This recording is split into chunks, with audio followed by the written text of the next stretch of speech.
Hello, welcome back to the channel, and this is a channel where we give you reviews, playthroughs, unboxings. Generally like to talk a load of bollocks.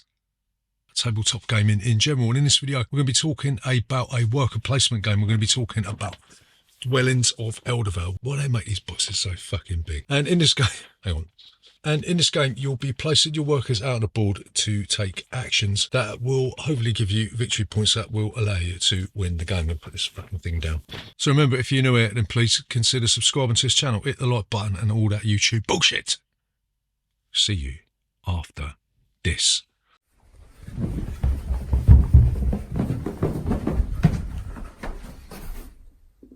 Bollocks. So, Dwellings of Eldervale. How'd you play this game? So Dwellings of Eldervale is a fantasy themed worker placement game. Each player is going to get a player board with some components in a really nice tray. You're going to make up the game board out of a number of tiles, and you'll place the remaining trays to the side of the board. There's only going to be two options you can do in this game. The first thing you can do is place a unit. The second thing you can do is regroup. If you want to place a unit and it is your first unit that you place, you're going to have to make sure you put it in an unoccupied hex, right? And then subsequent units have to be placed adjacent to an existing unit. When you place your unit in a realm, you have to make sure that you can perform the action in the realm. Otherwise, you can't put your unit in there, can you? There's no point in going to the toilet if you don't need a dump. So depending on what realm you place your worker in, you're going to take a different action. If you stick your worker in a mage tower, you can spend any 2 resources, draw 3 cards, and choose 1. If you go to the summoning portal, you'll be able to recruit a new unit. You'll pay the resources that is listed on your player board, and you'll stick that unit in your ready area. If you go to the mill, this is where you'll be able to construct a dwelling. You'll pay the cost listed on the realm tile, and you'll have to convert a worker into a house, right?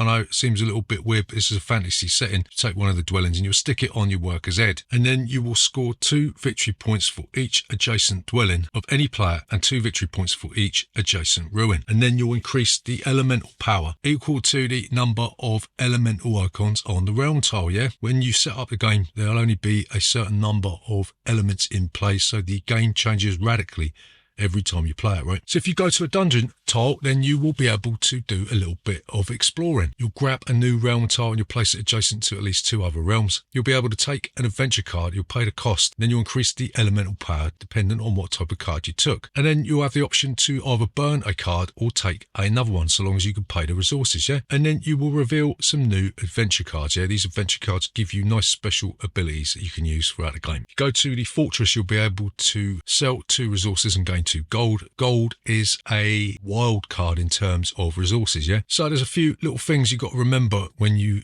are dealing with adventure cards. You'll see that there are slots on the adventure cards. If there's a slot there, then an orb or a treasure token has to be placed on there, and then this becomes the resource that you need to pay to activate it, yeah? During the regroup phase, you can activate any card with a meeple icon on it, and doorway cards can be activated if you occupy the highest slot on the elemental track, yeah? Aura cards can be attached to other cards, augmenting their abilities. So battles occur if you occupy a space with either an opponent or with a monster. There's not going to be any battles in the first turn because there's a peace between the warring factions. But when you do have a battle, any other players that are adjacent to the realm where the combat is can move their units in. Then you'll determine the number of battle dice you use. Dragons have more battle dice than workers. You'll declare any spells that you use, and you can add swords to get extra dice. And then you'll roll your battle dice, and then the combatant that has the highest single die will win the combat. If you win the combat, you'll move up on the glory track, and all the other players will be destroyed and they'll have to go back to their owner. There's also a few free actions that you can do. You can discard a treasure token to get the indicated resources, play a spell card if you like, you can complete a quest card if you want, and if you've got the little mini expansions, you can hire a mercenary, right? But you keep doing this, you'll keep placing your workers out on the board, taking actions till one player's built their 6th dwelling or the last realm tile is drawn and placed. And then you'll do a bit of final scoring. Any unspent orbs give you a victory point. You'll score the points for your elemental power track. You get points for each dwelling that you have placed. You'll get points for your tableau cards, your vault cards, and your prophecy cards. And then the player with the most points will be the winner of Dwellings of Eldervale. So what do we like about Dwellings of Eldervale? So the first thing that we really like about this game is that it looks absolutely fucking gorgeous. It's like tucking into a gargantuan gatto every time I look at this game. And we've only got the standard edition. There's also a deluxe version and a legendary version, right? I think the deluxe version is just like a cosmetic upgrade. But the legendary version adds these monster miniatures with like sound bases, so when you chuck them down they make a little roaring sound and all that. It's a nice little toy if you've got the mentality of an 8-year-old like me. There's some wonderful trays included in this game. When you pack the game up, everything is in its place. All the stuff you need is right in front of you, and it just looks absolutely bloody gorgeous. Yeah, it's one of the best productions we've seen since Rising Sun. It really is that good. So the second thing that we really like about Dwellings of Eldervale is that the combat is not only really simple, but also gives you a chance even if you are really down on your luck. Yeah, you only need to get the highest die roll, so even if you've got one worker, there's always a chance that you're going to roll that 6 that you need. Even if somebody's